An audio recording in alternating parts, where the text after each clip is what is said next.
মুন্সিগঞ্জের টঙ্গীবাড়ী উপজেলার মামলা চলমান থাকার পরও জোর করে গাছ কর্তন ও জমি আত্মসাতের অভিযোগ পাওয়া গেছে। এ ঘটনায় ভুক্তভোগী ইউনুস শেখ বাদী হয়ে আবুল বাশার মোল্লা সহ অজ্ঞাত আরও ৩-৪ জনকে আসামি করে টঙ্গীবাড়ী থানায় একটি অভিযোগ করেন। জানা যায়, টঙ্গীবাড়ী উপজেলার কামারখাড়া গ্রামের ইউনুস শেখ পৈতৃক সূত্রে ৭ শতাংশ জমিতে প্রায় ৬০ বছর ধরে ভূদখলে রয়েছেন। ওই এলাকার আবুল বাশার মোল্লা জোর করে মুন্সিগঞ্জ আদালতে দেওয়ানি মামলা করেন। এ ব্যাপারে ভুক্তভোগী ইউনুস শেখ বলেন, আমি বিষয়টি জানতে চাইলে আবুল বাশার মোল্লা আমাকে অকথ্য ভাষায় গালিগালাজ করে। আবুল বাশার ও মরিয়ম বেগম আমার রোপণকৃত গাছ কেটে নিয়ে গেছে। টঙ্গীবাড়ী থানার এসআই মোহাম্মদ তারেক বলেন, আমি অভিযোগ পেয়েছি, তদন্ত সাপেক্ষে ব্যবস্থা নেওয়া হবে।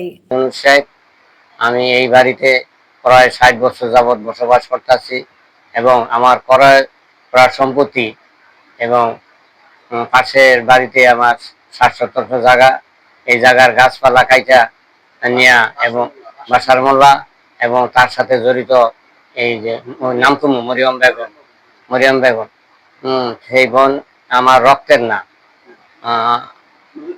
নদীতে ভাঙ্গা এই বাড়িতে আশ্রয় নিছে, আমি আশ্রয় দিছি। এখন আমার সম্পত্তির ভাগ চাইতেছে, কিন্তু আমার এই বোন রক্তের না। ওর বাবার নাম বিশুখা, আমার বাবার নাম হলো তমিজুদ্দিন শেখ এবং মরিয়ম বেগম আমার যে সম্পত্তি, যে গাছ লাগাই না ৫টা আম গাছ, ফলের গাছ, এই গাছটা জোরপূর্বক গাছগুলো কাইটা নিয়ে গেছে। আমি বাধা দিছি, আমার বাধা শোনায় এবং আমারে উল্টা পুল্টা গালিগালাজ করে এবং মারধর দিতে চায় এবং আমাকে অনেক হুমকি দিছে এবং দিতেছে। পাড়ায় গ্রামের লোক সাক্ষী আছে যে আমার যে হুমকি দিছে। এর ভয়ে এখন আতঙ্কে আছি এবং বসবাস করতেছি, যে কোনো মুহূর্তে আমারে একটা কিছু করতে পারে। বেগম এবং বাশার মোল্লা আমাকে প্রতিনিয়ত হুমকি দিতেছে এবং দিছে।